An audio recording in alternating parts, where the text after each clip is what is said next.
Bonjour les auditeurs de Médias du jeu. Nous sommes présentement avec Sébastien Croteau, c'est ça? Bonjour. Absolument. Allô? Comment ça va de la Fabrique des monstres? C'est un homme extraordinaire qui est un acteur vocal pour faire des jeux vidéo, c'est ça? Exactement. Mais en fait, moi, je me spécialise dans les voix de monstres puis de créatures depuis maintenant 18 ans. Mais parallèlement, je suis aussi un chanteur métal, ce qui aide un petit peu pour faire ce genre de voix-là. C'est ça, justement. Est-ce que vous sélectionnez vos vocalistes pour les jeux pour votre entreprise lors des concours de death metal? Ben, en fait, la grande majorité des gens avec qui je travaille sont pour la plupart des chanteuses et des chanteurs métal, tout simplement parce que c'est les gens les plus entraînés pour crier puis faire des sons bizarres et qui ont de l'endurance vocale pour faire ça pendant 1 heure ou 2 heures ou même des fois 3 heures ou 4 heures quand c'est l'occasion. Ces gens-là ont un entraînement très spécifique comme moi.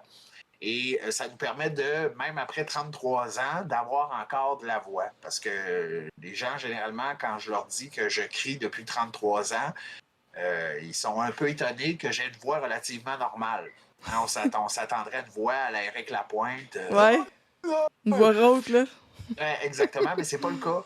Donc, il y a vraiment une façon d'apprendre à faire ce genre de choses-là et d'apprendre à le faire sainement.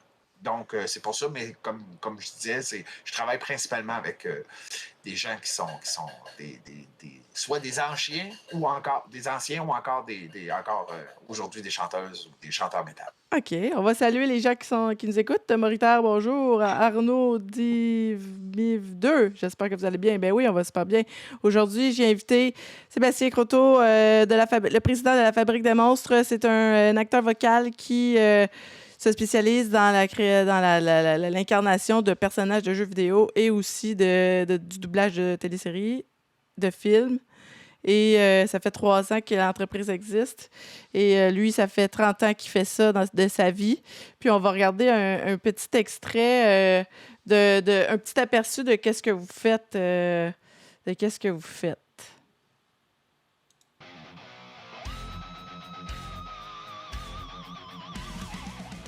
Hi, my name's Steve Shipkowski. I'm the Senior Audio Director on Marvel's Guardians of the Galaxy game.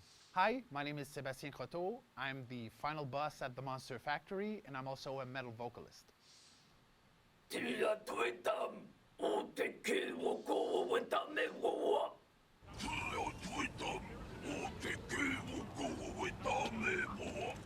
so what we'll do is you're going to give me 2 of these. Gachuga dogs, noodles, kebabs, and foam pies. What'll it be? Got lots on the grill, local stuff and exotic Meals from as far away as Magnivore.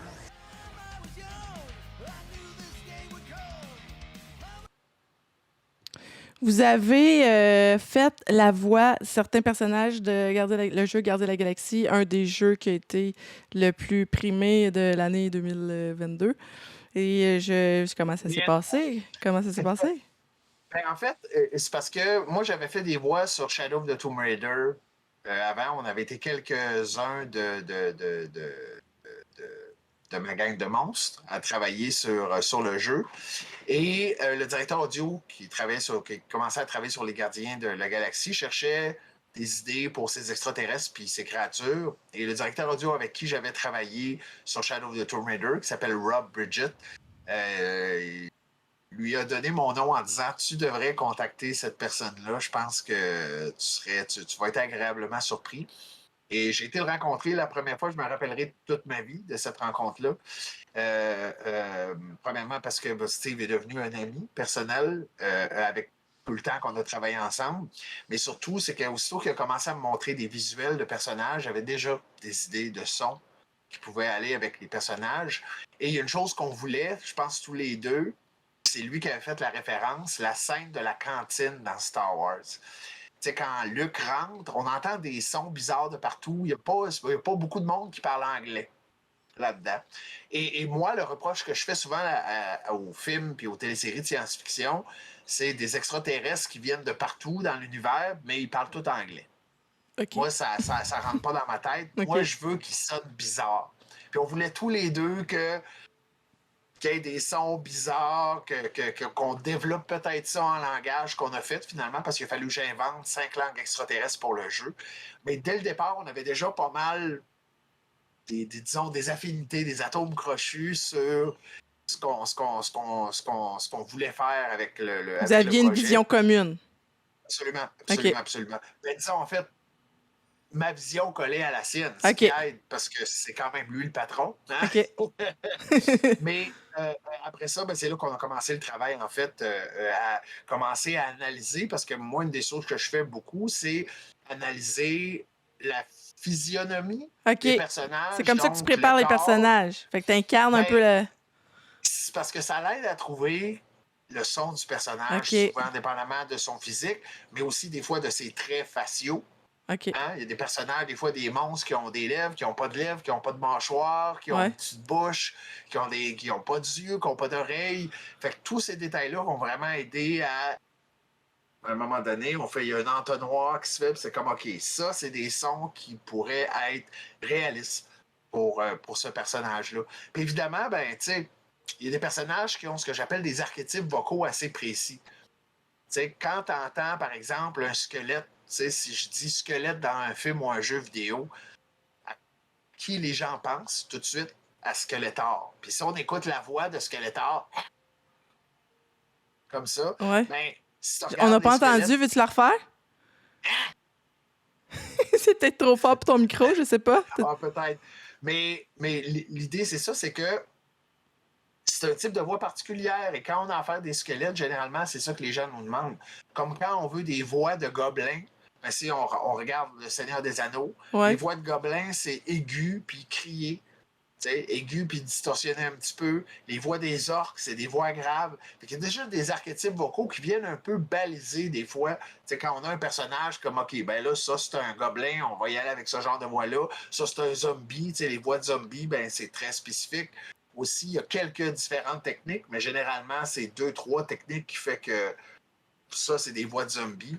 Fait que Tu ça peux mettre aussi, combien ça- d'heures ça- à peu près pour la préparation, incarner le personnage pour que la voix ça soit dépend. adéquate? Ça dépend. Des fois, c'est très rapide. Des fois, OK. dans le sens, les compagnies n'ont pas le budget pour commencer toute une recherche. Fait que les autres, ils veulent des zombies. Fait qu'on va en studio pour faire des zombies. Quand il y a une partie création sonore à faire, ça, c'est beaucoup plus long. Des fois, ça peut, dépendamment du nombre de personnages, ça peut prendre des mois de travail. Ah ouais. Puis Ouais. toi, t'es Même- un chanteur de death metal. Là. Fait que toi, t'as une voix développée là, dans toutes les gammes. Moi, en fait, je peux chanter normalement. OK. Parce que, ce que je dis même, parce que j'enseigne le chant métal depuis quasiment 20 ans, faut que tu aies une bonne voix normale, parce que la distorsion qu'on ajoute, c'est comme un add-on, si tu veux, à notre voix. Mais il faut que notre voix normale soit déjà une bonne voix, pour savoir comment chanter quand même. Et là, ensuite, on ajoute les effets de distorsion pour faire ce genre de voix-là. Mais c'est ça, moi, ça fait, comme tu le disais au début, moi, ça fait 33 ans que je chante comme ça. J'ai commencé à 15 ans, là, je vais avoir OK. 48, mettons 32 et demi, mais Ah c'est ouais. ça. Et c'est sûr que ça vient aider parce que j'ai développé une endurance vocale au fil des années. Mais c'est Je ça suis que tu capable dis? de... C'est ça que tu dis à tes élèves quand tu fais des formations à l'INIS, à l'Institut national de l'image et Ben, du son? en fait, c'est ça, c'est que les formations à l'INIS que je donne, effectivement, c'est pas à des chanteuses, mais à des chanteurs métal que je donne, c'est à des acteurs et des actrices en doublage. OK. Donc, pour eux, l'apprentissage est beaucoup plus long. Puis ce que je leur dis, c'est pas en quelques heures que tu vas apprendre ça. OK. À maîtriser ça, je vais vous expliquer des concepts, je vais vous montrer des façons de faire, puis on va essayer des exercices ensemble. Mais c'est quelque chose qui prend des années et des années avant de maîtriser, puis avant d'être confortable avec ce genre de voix-là, puis d'être capable de le maintenir, mais surtout de le faire sainement. Hein, les acteurs et les actrices, c'est des gens qui sont très stressés par rapport à leur voix. Aussitôt qu'il y a un petit malaise, tout de suite, ils vont arrêter de faire ce qu'ils font. Et je les comprends parce que leur gagne-pain est rattaché à l'utilisation de leur voix. Donc, c'est normal que ça les inquiète quand ils sentent qu'il y a quelque chose qui se passe et qu'ils ne comprennent pas trop c'est quoi. Donc, moi, une partie de mon travail, c'est de leur expliquer qu'est-ce qui se passe, puis comment échauffer sa voix pour peut-être pas des monstres, mais des fois pour des personnages humains pour, disons, diminuer les effets du stress vocal sur la voix. OK. Comment Mais tu ça, prends c'est soin des de ta choses- voix, toi? Oh mon Dieu, je fais un paquet d'exercices. À chaque jour, je fais des sons. OK. Puis je vais pas toujours dans les sons extrêmes, hein. Des fois, c'est juste des petits sons que je vais faire juste pour garder, on dit garder le moteur garder le moteur allumé tout le temps, pour être sûr que je suis constamment capable de faire tous les petits sons que je vais faire. Il y a des journées où je vais dans l'extrême. C'est comme hier, j'avais des sessions d'enregistrement pour un jeu vidéo et pour mon groupe. Ben là, pendant 2 heures de temps, j'étais à plein volume pour mon groupe, puis 2 heures de temps, j'étais à plein volume pour l'autre projet. Fait que c'est ça. Fait que ça, il faut être entraîné pour faire ça. C'est pour ça que en anglais, en fait, j'appelle ça du vocal stunt performing. OK. En français, je pourrais dire qu'on est des cascadeurs ou des cascadeuses de la voix. OK. Parce que si on regarde les films, dans les films, il y a des cascadeurs et des cascadeuses. Ouais. C'est des gens qui s'entraînent pour faire des trucs spécifiques pour remplacer les acteurs quand vient le temps de faire des scènes qui sont plus dangereuses. Ben, pour moi, on est des cascadeuses et des cascadeurs de la voix. On vient faire des choses que les acteurs et les actrices en doublage ne sont pas nécessairement capables de faire parce qu'on a un entraînement spécifique pour ça. C'est ça, vous êtes spécialisé là-dedans. Exactement. Mais avant, les Gardiens de la Galaxie, là, c'était quoi votre plus gros contrat de la fabrique des Ben, monstres? moi, c'est ça. Moi, personnellement, j'ai été chanceux. J'ai pas une carrière en doublage qui est traditionnelle. Hein. Généralement, quand on se lance là-dedans, on fait des petits contrats. Ouais. Des fois, on n'est pas payé. Après ça, on OK. fait des livres audio, des ci, des ça. Puis à un moment donné, après des années et des années, on finit par... Moi, je suis arrivé, puis paf, mon premier jeu, c'était Far Cry Instinct, le OK. premier sur la Xbox, qui est sorti, donc la série Far Cry. Fait que j'ai fait les sons de toutes les créatures, parce que, évidemment, dans les nouveaux Far Cry, il n'y a plus vraiment de créatures, mais le premier qui est sorti sur la Xbox, il y en avait. Fait que j'ai fait les sons des créatures. Après ça, mon deuxième jeu, Assassin's Creed 2. Ah, Quand tabarouette. t'empoisonnes quelqu'un Ouais. avec la lame empoisonnée, Ouais. puis la personne s'étouffe dans ses sécrétions, Ouais. c'est ma voix. Mais comment t'as atterri là, toi? Par hasard? En fait, j'ai un ami qui me connaissait comme chanteur de métal, qui a OK. commencé à travailler chez Ubisoft, qui s'appelle Alexandre Pelletier. OK. Et c'est lui qui, à un moment donné, a suggéré à un directeur audio, ouais, je connais quelqu'un qui fait des voix vraiment bizarres. Je pense que ça serait un bon fit pour ton projet. Puis c'est là que je l'ai rencontré. Puis après ça, ben c'est ça. Ça a été ce projet-là. Assassin's Creed 2, il a fallu que j'enregistre des sons d'étouffement pendant à peu près 2 heures. Puis après ça, l'autre projet, ça a été Prince of Persia. Ouais. Puis quand ils ont fait le reboot, puis après ça, l'autre, Forgotten Sen, je pense, qui s'appelle. Puis après ça, ben, c'est là que le bouche à oreille a commencé à se faire aller. Les gens ont commencé à se parler. Hey, cherche quelqu'un pour faire des voix bizarres, ce gars-là, il en fait. OK. Puis au fil du temps, ben, c'est vraiment du bouche à oreille que j'ai travaillé sur un paquet de jeux depuis ce temps-là. J'en ai une quarantaine à mon actif. Mais avant les Gardiens de la Galaxie, ben, c'est ça, il y a ces OK, jeux-là. tu sautais d'un jeu à l'autre, puis tu faisais des monstres qu'on connaît pas, puis Ouais, toi, mais sauf tu qu'à étais l'époque, connu. des fois, c'était un contrat aux 2 ans ou un contrat par année. Ah, C'est OK, pas ce que c'est OK. aujourd'hui. Là, j'en OK. ai pratiquement toutes les semaines. OK, fait qu'on pouvait pas dire que c'était payant à faire ça. Non, mais OK. c'était pas mon métier. OK, toi, ton métier C'est- principal, t'es musicien, c'est ça? Ben, en fait, quand on joue du métal, c'est pas notre métier principal. Il faut OK. avoir une job qui nous permet de manger puis de payer le loyer. tu sais. OK. Fait que ça a été ça longtemps. tu sais. Puis j'ai jamais fait de la musique métal pour faire de l'argent. J'ai fait ça parce que je suis passionné de ça. Ouais, Je suis passionné OK. de cette musique-là. Je suis passionné de ce genre de voix-là. Fait que c'est pour ça que je l'ai fait. Mais j'ai toujours eu des jobs. Tu sais, ben, en fait, à un moment donné, j'ai commencé à travailler dans le domaine de la musique. Je planifiais, j'étais le défunt Café K.O. à Montréal. Je m'occupais des spectacles là-bas. Ah donc, ouais, de booker, t'as les travaillé au Café spectacles K.O.? là-bas. Ouais, après ça, j'ai fait plusieurs autres salles de spectacle. Après ça, j'ai travaillé pour la Guilde des musiciens du Québec, syndicat OK. de musiciens. OK. Après ça, j'ai travaillé pour des sociétés de gestion de droits d'auteur. J'ai fait le tour un peu OK. de l'univers musical. Donc, c'est ça. C'est ce qui me permettait de gagner ma vie pour Pour faire faire ce que une t'aimes. passion qui me rapportait pas. OK. Puis le doublage de jeux vidéo, je veux dire, même si c'est payant, puis c'est ça que je dis souvent aux gens, tu sais, les gens font comme « Ah, t'es bien payé pour faire ça. » Oui, mais si on regarde les 30 années, tu sais, disons, derrière, tout l'investissement que j'ai fait dans mes trucs, je veux dire, j'ai même pas encore remboursé le quart de tout ce que j'ai investi comme temps et comme argent pour en arriver là aujourd'hui. OK. Mais qu'est-ce qui a Fait que fait en c'est ça. sorte que tu t'es lancé? La fabrique des Ben, monstres. Moi, je commence ça.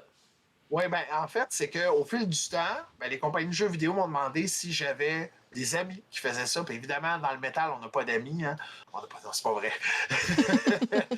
Bien, évidemment, j'ai des collègues chanteuses et chanteurs qui faisaient ça. Puis là, j'ai commencé tranquillement à les incorporer Mhm. à ce qu'on faisait. Puis à un moment donné, ben, on était 2, 3, 5, 10, 15. Puis à un moment donné, ça a fait comme, ben, peut-être que ça serait le temps de faire une compagnie parce qu'il y a de plus en plus de demandes pour ça. Et puis c'est vraiment, c'est là que l'idée de lancer la compagnie est née. Puis après ça, c'est vraiment quand on a commencé à travailler sur les Gardiens de la Galaxie que là, j'ai l'idée de développer une branche internationale parce que les jeux vidéo sont aussi traduits. Oui, oui, c'est Puis ça. si nous, parce que les monstres et les créatures, des fois, ils parlent. Pas tout le Mhm. temps, mais ils parlent. Fait que quand ils parlent, ben si c'est nous qui fait les voix au Québec pour ces monstres-là, ou par exemple en anglais ou en français, ben les seules autres personnes que je connais qui sont capables de faire ces voix-là, c'est d'autres chanteuses et d'autres chanteurs métal dans d'autres pays. Et c'est là que j'ai étendu, si tu veux, le virus de la fabrique de monstres à la grandeur de la planète en ayant des gens un petit peu partout en Allemagne, au Brésil, en Ouais, comment ça s'est Italie. passé au Big Festival au Brésil? Ça, c'était vraiment exceptionnel parce que j'ai déjà des contrats de certaines compagnies, mais Déjà, depuis OK. un petit bout de temps au Brésil. Et là, on a juste rencontré un paquet de monde hyper sympathique. Moi, j'étais content parce que j'ai une équipe au Brésil. OK. On s'est rencontrés depuis 2 ans juste sur Zoom. Je veux dire, à un moment donné, Zoom, c'est bien le Ouais. fun, là, mais hein, c'est le fun de pouvoir se voir en personne. Fait que déjà, de pouvoir les voir en personne, c'est super. Je leur ai donné des formations en personne aussi. Et puis pour le reste, ben, c'est ça, les gens avec qui je travaille déjà, j'ai pu les rencontrer et puis faire un paquet d'autres connaissances personnelles et d'affaires aussi, parce que moi, c'est ça, hein, mon principal travail, c'est, comme on en parlait un peu en pré-entrevue, Ouais. c'est de convaincre des directeurs audio au lieu d'utiliser des banques de sons d'animaux pour faire les voix de monstres et des créatures, ben, d'utiliser des vraies personnes qui sont capables de faire des performances. T'sais. Puis pour ça, il faut que je voyage.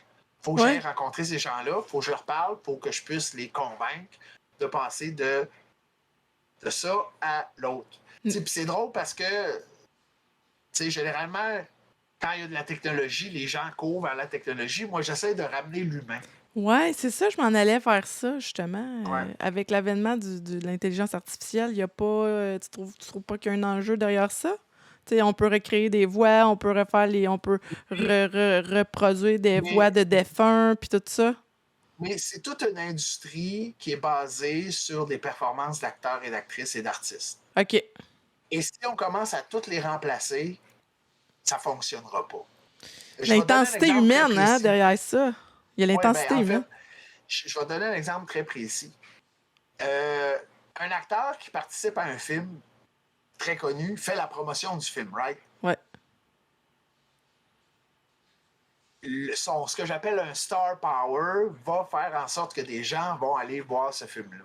Ouais. Puis les acteurs très connus, c'est pas eux autres qui vont se faire digitaliser, qui vont être remplacés par l'intelligence artificielle dans les films. Je veux dire, je pense pas qu'on remplace ces gens-là. C'est peut-être plus pour les personnages Mhm. de background, des trucs comme ça, tu sais. Mais ça, l'intelligence artificielle n'aura jamais de star power. C'est quelque vrai. chose de créé par ordinateur pourra jamais dire Hey, moi je joue dans ce film-là, venez me voir. Exact. Et ça a une valeur marketing qui est incroyable. Fait que ça, je pense pas que ça va disparaître. Deuxièmement, le parallèle que je fais souvent avec ce qui est en train de se passer au niveau du doublage des voix avec l'intelligence artificielle, c'est le parallèle que je fais avec George Lucas. Quand il a commencé à faire les films de Star Wars, c'était majoritairement des effets pratiques. Hein? Il y avait des effets spéciaux, mais il y avait énormément d'effets pratiques. On voulait utiliser les décors et tout ça pour que les comédiens se sentent dans un élément intéressant pour les aider dans leur rôle. Après ça, quand il y a eu la technologie, que tout était possible, George Lucas, ben, c'est ce qu'il a fait. Il a fait jouer des comédiens devant des écrans verts tout le temps pendant 3 films. Ouais. Et ça n'a pas été évident quand tu entends les entrevues que les acteurs ont données, ça n'a pas été évident pour eux parce qu'à part le costume, il n'y a rien. Ouais, il était pas immergé dans l'univers. Exactement. Faut Ouais, que tu ouais. imagines tout, puis à un moment donné, ça devient fatigant. Ouais. Mais là, si tu regardes maintenant comment on filme les Star Wars, on a beaucoup revenu aux effets pratiques. Ben oui, juste d'une. Dune, là, ils ont filmé ça dans le désert, là. Exactement, mais Ça des remet effets, dans- des fois, ils vont faire les Ouais. vaisseaux, ils vont faire des Ouais, parties de décor, ils vont faire tout ça. Pourquoi? Parce que ça l'aide les acteurs, les actrices. Donc, c'est pour ça que pour moi, le digital et tout ça ne peut pas tout remplacer. T'sais, oui, il y a Non, une faut le crainte. vivre, hein? Faut le vivre. Oui, il y a des craintes Ouais. justifiées, mais je pense qu'il y a peut-être certaines compagnies qui vont faire beaucoup de trucs en intelligence artificielle, puis à un moment donné, ils vont se rendre compte, comme George Lucas, que tu peux pas remplacer des humains pour certains trucs. Et le milieu de la performance, le milieu de l'art, c'est un milieu d'émotion. C'est ça. Et t'as bien beau apprendre à une machine comment imiter des émotions, tu peux pas y apprendre d'où est-ce qu'elles viennent. Ah, c'est ça. Puis le vécu, puis l'expérience qui vient avec ça, c'est très personnel. Fait que L'ADN que de ça- la voix, là, tu sais. en fait, la voix, l'intelligence artificielle peut imiter, des voix Oui, pourraient oui. m'imiter en train de faire du chant de gorge, un paquet de trucs, mais faire des mélodies, imaginer un paquet d'affaires, il y a juste moi qui ai mon imagination. C'est ça. C'est l'ADN derrière la voix, derrière C'est l'humain ça. qui fait Fait que ça. c'est pour ça que je suis moins stressé que certains de mes collègues. Comment Je ça? comprends leurs craintes. Parce que, comme je dis, il y a beaucoup de gens qui sont comme « Ah, l'intelligence artificielle, ça va détruire notre Ouais. métier. » Moi, je suis pas alarmiste à ce point-là. Non, OK. Je suis plus... je prends du recul, puis je regarde tout ça. Parce que c'est inévitable, l'avenue de l'intelligence artificielle, dans toutes les sphères de la société. Ben oui, c'est ça. Inévitable. On est rendu là. Inévitable. On est rendu là. Mais après ça, ça va être de mesurer les impacts, parce que c'est clair qu'il y a des corps de métier, peut-être pas l'art nécessairement, mais même en art, il y a des corps de métier qui vont peut-être disparaître à cause de ça. Parce que si tu as besoin, je vais donner un exemple, de 20 informaticiens pour écrire du code pour un truc, puis là, que tu as une intelligence artificielle qui est capable d'écrire du code en une semaine au lieu de 6 mois avec 20 personnes, il y a Ben, là, peut-être tu des vas gens qui... Ouais, qui il y vont en a qui vont choisir l'avenue rapide, mais en même temps, à quel point, on sait pas, là, tu sais. En fait, puis c'est ça aussi, c'est que même si l'intelligence artificielle va peut-être éliminer certains corps de métier, Mhm. je veux dire, on peut pas tout éliminer pour la simple raison qu'on est dans un système mondial où il faut consommer pour que le système fonctionne. C'est Donc, ça. si du jour au lendemain, plein de gens se retrouvent plus de job, Ben là, et, ils pourront plus acheter tous ceux-là rien. qui font l'argent, ils vont faire moins d'argent parce que les gens n'auront plus d'argent. C'est ça, pour c'est une roue s'acheter. qui tourne. Tu sais, C'est ça. C'est ça. Fait qu'il y a comme une limite jusqu'où l'intelligence artificielle peut aller sans briser le système. Voilà. C'est, disons, le fond de ma pensée là-dessus. Mais c'est intéressant. C'est intéressant. T'as-tu déjà utilisé Autotune quand tu fais de la musique? Jamais. Jamais? Jamais. Ah ouais. Jamais. Tu mettrais ta main sur la Bible? Ben, je sais pas Absolument. si c'est croyant, là, mais... Absolument. Je pourrais le mettre sur n'importe quoi. Je pourrais jurer sur la tête de ma mère, mes parents. T'as jamais utilisé Autotune? Jamais. Même que les voix qu'on fait, j'ai pas besoin d'effets Non. pour faire les voix que je fais. Souvent, il y a des gens qui pensent que on a... Non. C'est souvent, des fois, ils vont rajouter après certains effets, mais pour les voix que je fais, je suis capable de faire naturellement des sons assez bizarres, merci. Toi, t'as-tu étudié en théâtre? Non, j'ai pas étudié en théâtre.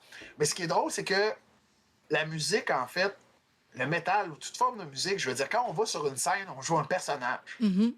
Tu sais, c'est rare que tu vois des gens sur scène qui sont exactement la même personne que dans la vraie vie.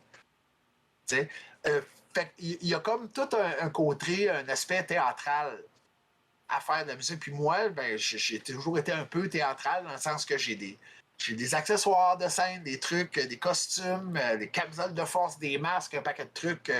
Fait j'ai pas étudié en théâtre comme tel, mais j'ai toujours aimé le jeu puis de jouer le personnage que je suis sur la scène. T'sais? Fait qu'il y a on a quand même des notions de jeu qui viennent du travail qu'on fait en musique. OK. Les acteurs et les actrices qui font partie de la fabrique. Bon, ça nous sert. C'est des compétences parallèles, on va le dire comme ça.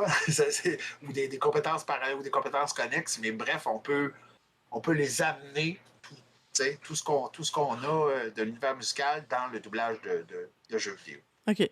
Puis derrière toi, là, on sait que c'est des films puis des jeux, là. T'as une collection assez incroyable. est-ce qu'on pourrait dire que ta geekitude t'a amené jusqu'à la fabrique des monstres? Ben, aussi parce que moi, je suis un passionné de voix. OK. En général, de tout, j'ai fait, parce que je fais pas juste du métal, je fais du chant de gorge, du chant tibétain, du chant Ah ouais. inuit, du Fais-nous chant donc un de extrait de chant Mongolie. tibétain. Ben là, je sais pas si mon micro hein, parce que tantôt, j'ai fait un son qui a coupé. Si, mettons, je le fais d'ici, Ça coupe. ça coupe, hein? Ouais. C'est ça. C'est probablement dans mes settings. OK, Mais OK. ça, j'en fais depuis Pour 25 vrai? ans. Du Ah, chant ouais. tibétain, du chant inuit aussi, du chant de Mongolie aussi. Puis j'ai eu un groupe de musique du monde. À un moment donné, je me suis tanné du métal. J'avais un groupe de musique du monde, mais où on essayait un paquet de trucs, du jazz. J'imitais James Brown. Bref, plein de trucs comme ça. Puis de ce côté-là, j'ai la musique. Ben, j'ai la musique des années 30, 40, des chanteurs jazz, la vieille musique française, du classique, Yes, King Crimson, Genesis, les groupes des années 70. Évidemment, les années 80 Ouais, aussi, ouais. que des fois, le monde, il aime pas ça, mais moi, j'ai adoré les années 80. Le New Musicalement, Wave. il y avait des choses extraordinaires. Ah ouais, la musique des années 80. Ah, Elle est tellement bonne. Pour vrai. Ah, Tu connais-tu écoute, Real mon- Life? non, mais sûrement, si tu me faisais écouter, je ferais comme, ah oui, je le connais. 1983, là, Send Me an Angel. Ah, mon Dieu, c'est Le synthétiseur là-dedans est écœurant. Là, tu me poses la question, mais tu sais, tous les grands classiques des années 80, moi, quand il y a des soirées, puis je vais. C'est rare que je sors parce que j'ai pas le temps. Ouais. Je travaille tout le temps. Mais j'adore, juste l'ambiance. C'est quand je fais du karaoké, c'est tout le temps des chansons des années 80. Total Eclipse of the Heart. Des Ah, trucs ça, comme c'est tellement bon. C'est ça. Exactement. Donc, c'est ça. Puis, bien évidemment, puis j'ai du métal, j'ai de la musique du monde, de la musique du Pakistan, de la musique du Fait que t'es Huawei une pakistanais. encyclopédie vivante, là. Ben, disons, dans mon domaine, je sais de quoi je parle généralement quand. T'es quand les cultivé, gens me puis posent, tu te tiens un jour dans ta culture. Si on ben, pourrait dire il ça. faut, parce Ouais. que, tu sais, justement, je leur dis, on en parlait un petit peu. Tu sais, des jeux vidéo, je vais jouer à des jeux vidéo où il y a des voix de monstres puis de créatures. Je veux entendre Ouais. ce que les gens font. Tu sais, puis qu'est-ce qu'ils font? C'est des bandes de sons d'animaux? C'est-tu un logiciel qui modifie la voix? C'est quoi? Fait que des films d'horreur, des films de science-fiction, moi, quand j'ai des directeurs audio qui me disent pour telle créature, on aimerait ça, tel son qui vient de tel film, généralement, je sais exactement de quoi ils parlent. OK. Fait que ça l'aide beaucoup. Puis généralement, c'est ça aussi, j'ai mes meetings avec des nouveaux clients ici pour qu'ils puissent voir ça. Ouais, Parce que je veux qu'ils voient que je suis un geek puis que je risque de connaître beaucoup des références sonores qu'ils vont me donner, que ce soit un film ou un jeu vidéo. OK. J'ai une question peut-être difficile, là, mais je suis sûre que tu vas répondre ça. Est-ce que tu vois une différence entre, tu sais, dans l'industrie de la voix, là, de création de voix de personnages, est-ce que tu vois une différence entre la pré-pandémie puis le post-pandémique? On a été chanceux. Nous, on a été capable d'enregistrer. Les Gardiens de la Galaxie, ça a été enregistré pendant la pandémie. OK. Évidemment, c'était un peu spécial. On était juste 4. Le studio était très gros. Ouais. On était 4 dans le studio. Le technicien son était dans le fond. Et moi et le directeur audio, on était généralement loin de l'artiste, mais il fallait diriger l'artiste, donc il fallait être à portée de voix. Puis il y avait l'artiste qui était plus loin, puis nous, on avait tous nos masques, puis l'artiste, bien évidemment, il faisait de la voix, il ne pouvait pas avoir son masque. OK. Mais on a quand même pu enregistrer plusieurs projets pendant la pandémie. Même, j'ai fait des voix dans Gotham Knight. OK. Le dernier Gotham Knight, j'ai fait la voix de Man-Bat, pas Batman, malheureusement, mais Man-Bat. OK. Puis ça a été enregistré pendant la pandémie aussi. Donc, on a été en mesure, avec quand même des précautions, disons, les normes de sécurité étaient relativement élevées. Mhm. Mais on a quand même été capable d'enregistrer. Mais là où je vois la différence, c'est là justement les conventions de jeux vidéo qui ont commencé. Là, les gens sont contents de se retrouver parce qu'ils se sont vus sur Zoom pendant 3 ans, puis à un moment donné, plus capables.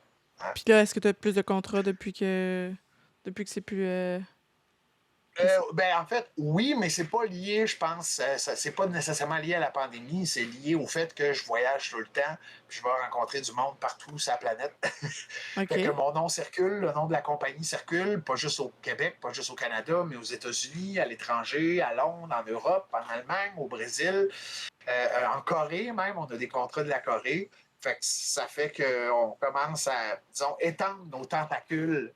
Si on regarde le logo de la Fabrique de monstres, c'est comme une terre Ouais, avec ouais. des tentacules autour. Fait qu'on commence à étendre nos tentacules un peu partout, mais il y a un impact direct.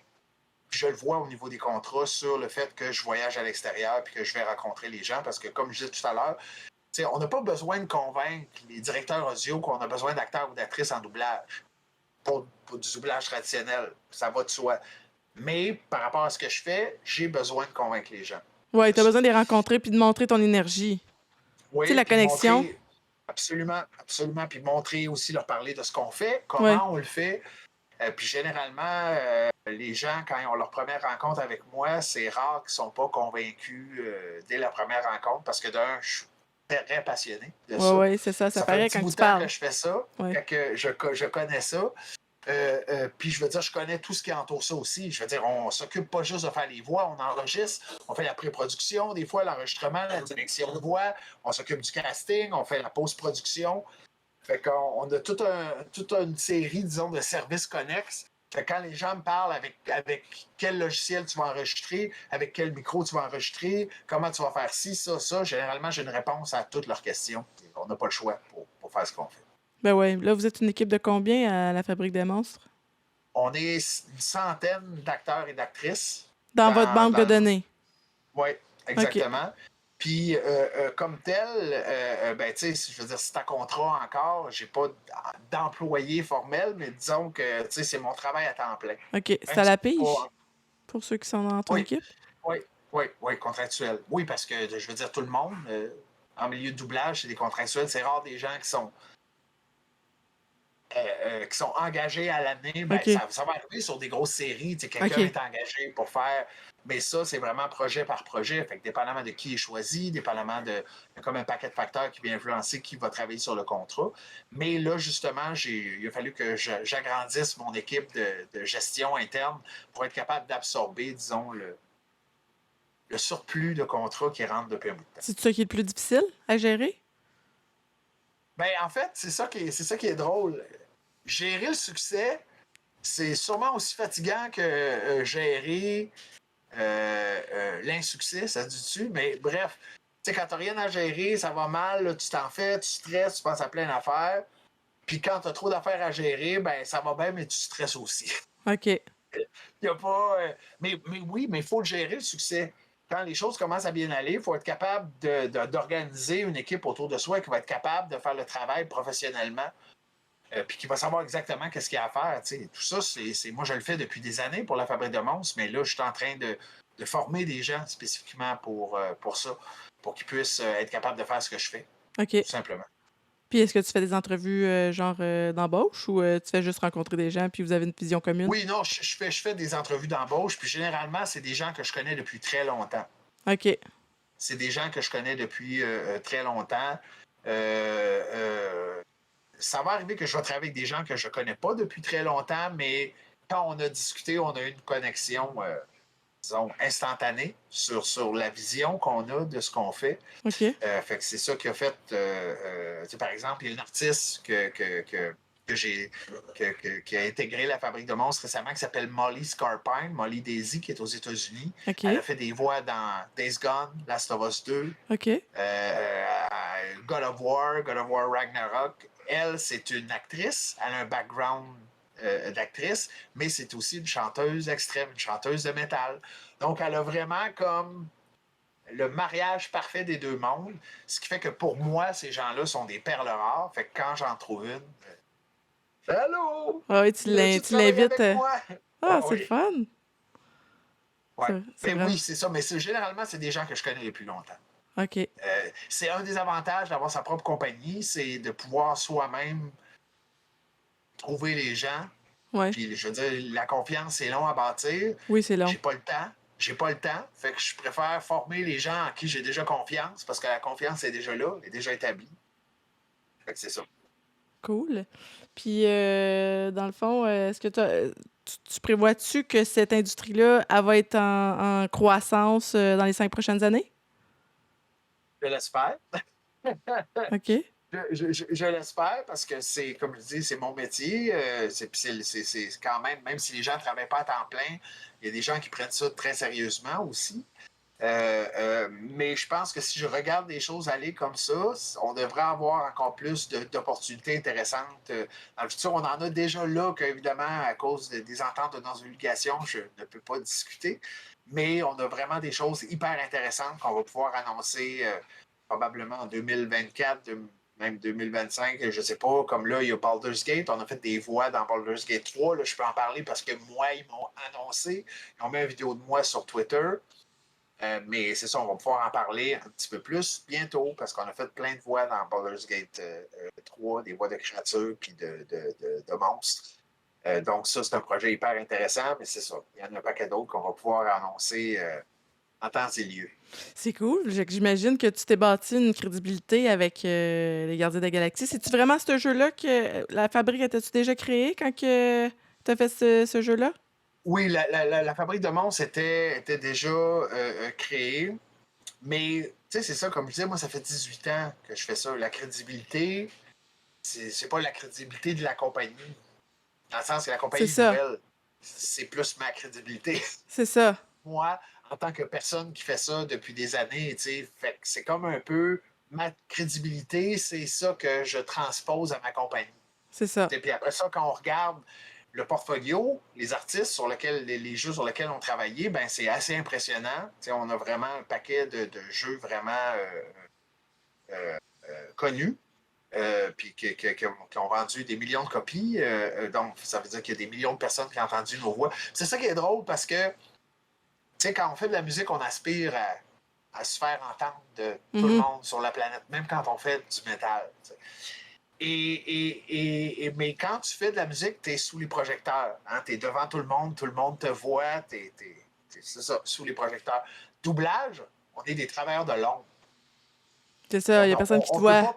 Il n'y a personne qui nous voit, puis on ne peut pas parler de ce qu'on fait. Contrairement aux musiciens et aux artistes, je veux dire, à chaque jour, ils vont sortir une photo de « Hey, aujourd'hui, on pratique. Hey, regardez ce que j'ai mangé. » C'est constamment en train d'essayer d'attirer l'attention. On est sous les projecteurs. Fait qu'il faut rester sous les projecteurs. En doublage, on ne parle pas. Mais c'est ça qui est le plus difficile? Ça nous permet... Ben non, moi, j'aime ça. OK. J'aime le côté anonyme, mais le côté anonyme me permet quand même de rejoindre des millions de personnes. Ce qui ne serait pas vrai en musique. En musique, quand tu es connu de millions de personnes, tu n'en as plus de vie personnelle. Ah, OK. En doublage, ta voix peut avoir été entendue par des millions de personnes, mais tu as encore une vie personnelle très paisible. Ah, fait que ça, c'est. Est-ce que ça te convient, ça? Ou t'aimerais ça être Absolument. famous? Non. Non. J'ai jamais fait ce que je fais pour être connu. Tu fais pas de la musique métal pour être connu dans le monde. Tu fais ça parce que tu aimes ça et tu es passionné. T'sais. Moi, je fais des voix de monstre, je fais ça puis j'ai passionné. J'ai pas la prétention de. Moi, je veux pas être connu de tout le monde. Je veux être connu des personnes qui vont m'engager, tout simplement. Mais avant que tu fasses la fabrique, là, t'étais-tu un globe-trotteur comme actuel? Non.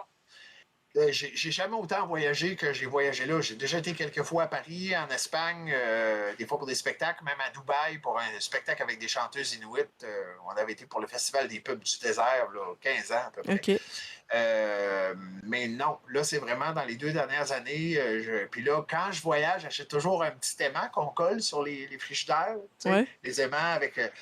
Puis là, mon frigidaire, le premier panneau en haut, il est plein de juste les 2 dernières années de voyage. Fait que là, je vais essayer d'en rajouter quelques autres l'année prochaine. Puis mais c'est ça. C'est ce que j'aime, c'est que ma passion me fait voyager. Puis ça, quand on regarde ce que j'ai fait en musique, c'est toujours ça le rêve des musiciens. Que notre passion nous fasse voyager, qu'on puisse partager ce qu'on fait avec plein de monde. Moi, ma passion, là, me fait voyager. C'est quelque chose de différent, la musique, mais ça reste ma passion, ça reste la voix. Et je partage ma passion avec un paquet de gens, c'est juste qu'ils ne savent pas je suis qui. C'est bien correct comme ça. Moi, je veux juste la partager, je veux pas qu'ils sachent je suis qui, je veux juste qu'ils l'entendent, ma voix, dans un jeu vidéo. Mais c'est intéressant. C'est intéressant ce que tu dis, parce que c'est rare là, qu'on voit ça, des gens qui font ça, qui partagent leur passion, puis qui font ça, mais ils veulent pas être connus. J'adore, ben, je veux dire, je fais des monstres. Les monstres adorent la noirceur et l'ombre. Hein, on va se le dire. Fait que moi, je suis parfait dans cet environnement-là, à être dans l'ombre, derrière un micro, puis personne ne me voit. Puis Aucun problème avec ça. c'est quel personnage là, que tu as particulièrement aimé faire? Là? Mais en fait, il y en a beaucoup, mais tu sais, j'ai fait la voix de Hulk. Dans Les Gardiens de la Galaxie, on le voit pas, mais on l'entend. OK. On entend de Hulk. Moi, il a fallu que je dise Hulk Smash. Le fameux Hulk Smash. C'est dur à battre. C'est les deux mots les plus incroyables que j'ai eu à dire à date dans tous les jeux que j'ai faits. Tu sais, c'est ça. Hulk, ça fait partie de moi. J'ai grandi avec Hulk, j'écoutais la vieille télésérie. Avec Lou Ferrigno, là? Absolument, Lou Ferrigno, puis tout ça. Puis j'étais un. Fait que c'est sûr que pour moi, tu sais, de faire cette voix-là, c'est quelque chose. Et là, mais là, je peux pas en parler, mais là, je viens de faire un personnage. Tu sais, si j'avais à poser la question aux gens, c'est quoi votre top 10 des créatures et des monstres dans les films et les jeux vidéo? Je te dirais pas il est en quelle position, mais il se retrouverait là-dedans, c'est sûr et certain. Fait que ça, je peux pas l'annoncer, mais ça, c'est... Tu peux pas me dire de scoop. Non, absolument. Ah! Non, Colin. le secret, en fait, c'est ça, c'est que dans le domaine du jeu vidéo, le secret est hyper important. On parle de secret industriel. Donc, on signe des ententes de non-divulgation. Oui. Moi, c'est une des choses qu'il faut que je répète constamment à mes artistes. T'sais, moi, s'il y en a un qui s'échappe une fois, j'ai pas le choix de le mettre à la porte parce que moi, je peux me faire poursuivre par la compagnie de jeux vidéo. C'est hyper sérieux. C'est hyper sérieux. Fait que ça, jamais... on attend toujours le feu vert de la compagnie pour en parler, tout le temps. Sinon, le reste du temps, on est muet. Et on peut se permettre de taquiner les gens comme je le fais là, mais sinon, on reste muet. Ouais, c'est ça. Puis toi, dans le fond, ta stratégie marketing, c'est d'aller rencontrer les gens sur le terrain? Ben, je veux dire, il y en a plusieurs, je suis beaucoup sur LinkedIn. Pourquoi? Parce que les directeurs audio, puis les voice designers, puis les sound designers sont pas sur Instagram, nécessairement, sont pas sur... comment ça Sur s'appelle? TikTok? Donc? TikTok, oui. Excuse-moi. Longue journée. Ils sont sur LinkedIn. Fait que je vais publier souvent là où je vais essayer de rejoindre des gens là directement. Puis j'ai tout un petit texte de présentation que je leur envoie. Mais je focus beaucoup là-dessus. Je focus pas vraiment. Je publie des trucs sur Facebook, Instagram, etc., Twitter. Mais c'est pas là que je vais nécessairement avoir des contrats ou rencontrer des gens qui vont pouvoir m'apporter des contrats. C'est vraiment LinkedIn et c'est vraiment dans les conférences de jeux vidéo. Fait que c'est pour ça que c'est une raison que je voyage autant. C'est le contact humain, rencontrer quelqu'un, lui serrer la main et essayer d'y envoyer un courriel puis il ne te connaît pas. C'est pas la même option. Ouais. La première option, c'est la meilleure. Mais pourquoi toi, t'as accepté mon invitation sur Facebook? Tu me connaissais même pas. Ben, en fait, c'est parce que je donne des entrevues, des fois, je dis jamais non. C'est rare que je vais dire non. Il faut vraiment que je sois occupé pour dire non pour des entrevues, pour parler de ma passion. Comme tu vois, je suis passionné de ce que je fais. J'aime ça le partager. Le partager avec les gens. Fait que c'est ça. C'est quoi ton jeu préféré? Mon jeu préféré? Hey, c'est sûr que Skyrim, quand c'est sorti, j'ai passé des heures et des heures et des heures et des heures et des heures et des heures et des heures et des heures. Mais ça va dépendre. Il y a plein de styles de jeux. Évidemment, les Zelda, Ocarina of Time, pour moi, ça a été wow. T'sais, sur le Nintendo 64, c'était absolument extraordinaire. J'adore les Zelda. Là, j'ai acheté le dernier, mais j'ai pas encore commencé à jouer parce que j'ai pas le temps. Là, je suis plus sur Diablo 4. Ah, moi aussi. Pour être franc, parce qu'il y a pas mal de monstres puis de bébites. Ouais. Puis ils ont engagé des acteurs et des actrices pour faire les voix des monstres puis de certains monstres puis de créatures. Fait que j'écoute ça attentivement. OK, toi, tu sais c'est qui a fait les voix des monstres de Diablo 4? Absolument. OK, toi, absolument, c'est vrai. sont dans les crédits du jeu. J'ai regardé. Ah, t'as regardé? Ah, moi, j'ai pas tenu attention à ça. Non, mais c'est mon métier, hein. Je suis attentif à ce genre de choses-là. Mais sinon, je joue à ça. Sinon, je suis un fan de Star Wars, fait que Battlefront 2 en mode vilain et héros, où est-ce que t'as 4 héros, 4 vilains qui se battent ensemble. J'aime bien ça avec Darth Vader, puis Mais toi, tu connais des tes... gens... Ouais. Toi, tu connais tes compétiteurs, dans le fond, là. Comme je dis, mes compétiteurs, pour moi, c'est pas les autres acteurs. Mes compétiteurs, c'est des banques de sons d'animaux. C'est ça qui occupe 99,9% du marché. OK. C'est pas les acteurs et les actrices. C'est la portion de monstres que des acteurs et des actrices vont faire dans les jeux vidéo. C'est T'as fait une... mini. C'est Ah ouais. même pas minuscule, c'est minuscule. Ah ouais, fait que t'as fait une grosse étude de marché, là, puis toi, Je t'as connais observé très ça. bien mon marché. OK. Je connais très bien mon marché. Ouais, oui. Ça fait plusieurs années que tu fais ça. Exactement. Fait que oui, ça pourrait avoir là des compétiteurs, mais moi, je suis juste content quand il y a des humains qui remplacent des bandes de sons. Pour moi, c'est une victoire pour tous ceux qui font ça. Mais est-ce que tu sais comment ils font, ceux qui font des bruits de monstres avec des animaux? Ils font du montage ou ils utilisent des programmes... Ben, en fait, c'est que c'est ça. C'est pas des gens qui ont la même technique vocale que nous. Des fois, puis de ce que j'entends dans Diablo, il y a du sound design. Il y a des voix qui sont, disons, trafiquées par ordinateur après. OK. Nous, c'est le genre de voix qu'on peut faire naturellement. Eux, moins. Fait que c'est un des avantages qu'on a. Fait que c'est pour ça que j'essaie de rejoindre des gens chez Blizzard et partout pour qu'on se fasse connaître d'eux, pour leur dire, ben, vous engagez ces acteurs-là, fine. Ils ont fait un super bon travail, mais nous, on peut faire ça. Tu sais, là, je viens de finir un contrat avec une compagnie et quand on leur a envoyé les échantillons de voix qu'on leur proposait pour les personnages, Mhm. en fait, comme ça a-tu été retravaillé? Non, non, c'est nos voix naturellement. Puis ils nous ont dit, nous, ça nous a pris des semaines de travail avant d'être capable d'avoir ce genre de voix-là. OK. Puis vous êtes capable de faire ça naturellement. Fait que dans le fond, moi, c'est un des arguments quand je vends ma compagnie, c'est on leur sauve du temps. Ah, c'est intéressant. On leur sauve du temps. Énormément de temps et ça reste quelque chose qui est organique, naturel et c'est une performance. Tu sais, des banques de sons d'animaux, c'est pas une performance. C'est des sons que tu prends et que tu mélanges ensemble. Non, mais c'est Il y a rien de vendeur, je performance. trouve. Absolument. C'est pour ça qu'on a de plus en plus de contrats. Ben, j'ai trouvé un angle d'approche aussi pour parler de ce qu'on fait. Mais comme je dis, pour moi, tu sais, si on pense à Gollum, si on pense à... Il y en a un paquet de créatures puis de monstres où c'est pas du CGI, c'est des acteurs et des actrices qui sont dans le costume. puis qui CGI, font c'est ça. quoi ça, cet acronyme-là? CGI, en fait, c'est pas des effets visuels. OK. C'est des acteurs et des actrices dans le costume, comme Hellboy, comme plein d'autres. Puis généralement, pour moi, ben, c'est ça qui est le plus mémorable. Hein? C'est pas des Oui. monstres Fait à l'ordinateur. qui ont été créés à l'ordinateur. Ouais. C'est des monstres où il y a une performance qui est dans la créature ou dans le personnage. C'est ça qui m'a marqué le plus. Puis si on pense au rôle de créature et de personnage qui nous ont marqué, généralement, il y a un humain derrière. T'sais. Comme C'est il y a un vrai. humain dans Yoda avant, moi je l'aime mieux en marionnette qu'en effet visuel, Yoda. Mais c'est ça. Pour moi, là, puis ça revient un peu à ce qu'on parlait avec l'intelligence artificielle, la performance. La C'est ça performance. qui change. C'est Ouais. ça qui change la donne.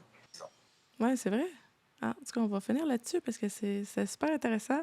Tu pourrais parler encore longtemps de ta bibliothèque Ah, de jeux.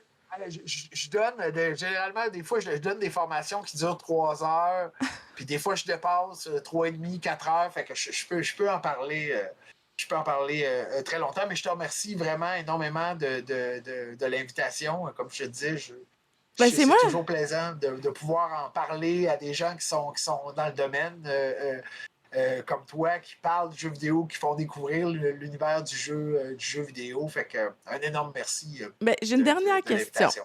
J'ai une Ben oui. dernière question. C'est comment tu fais pour différencier le jeu de voix au jeu d'acteur quand tu donnes ta formation aux acteurs? C'est quoi la différence là, que tu peux leur faire comprendre? Tu veux dire la différence entre. Entre jouer une Euh, voix puis jouer comme un rôle, tu sais, être acteur, c'est Ben, en fait, ça va ensemble, dans le sens que la voix est rattachée au reste du Ouais, corps. ouais. Fait que donc, le rôle, puis ça, c'est vrai aussi pour les personnages, les créatures puis les monstres.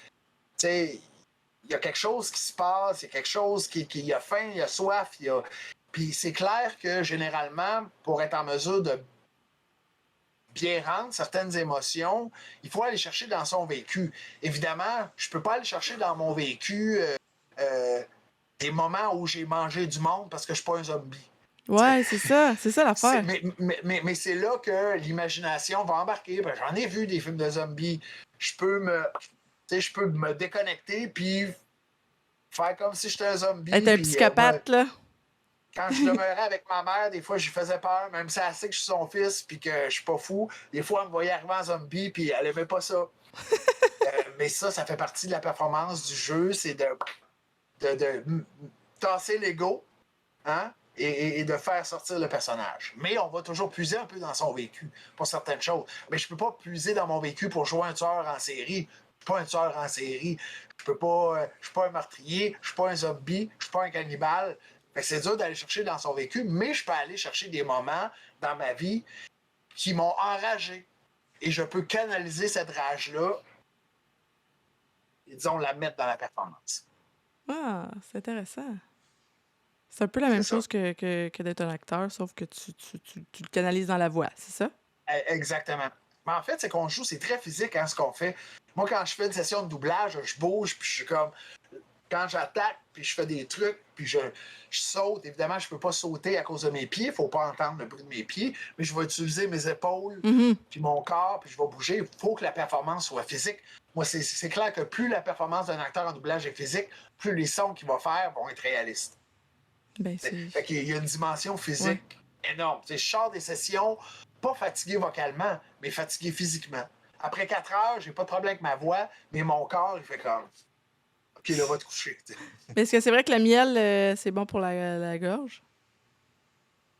Il y a un paquet de mythes, parce que je suis aussi coach vocal. Il y a tellement de mythes au niveau de la voix. Bois du thé, bois du ci, bois de ça. Prends des petites pastilles, ça va t'aider. Le 3/4 de tout ça, ça n'a pratiquement aucun effet. Ça en a un dans le sens que l'effet placebo. Ouais, Fait que c'est ça. si tu y crois, ça peut t'aider un peu. Mais moi, c'est vraiment plus tous les exercices d'échauffement, le fait d'avoir une routine d'entraînement, puis d'être rigoureux, puis de travailler constamment. C'est ce qui fait qu'après 33 ans, comme tu peux l'entendre, comme les gens qui regardent peuvent l'entendre, j'ai une voix normale. Ma voix n'est pas détruite, ma voix n'est pas brisée. J'ai même eu un examen laryngoscopique. On m'a rentré une caméra dans le nez il y a 2 mois pour une émission de TV à Canal Savoir, puis j'étais en parfaite santé vocale. Fait qu'encore là, il doit y avoir quelque chose que je fais correctement. Ouais, j'imagine, hein? Ben ouais.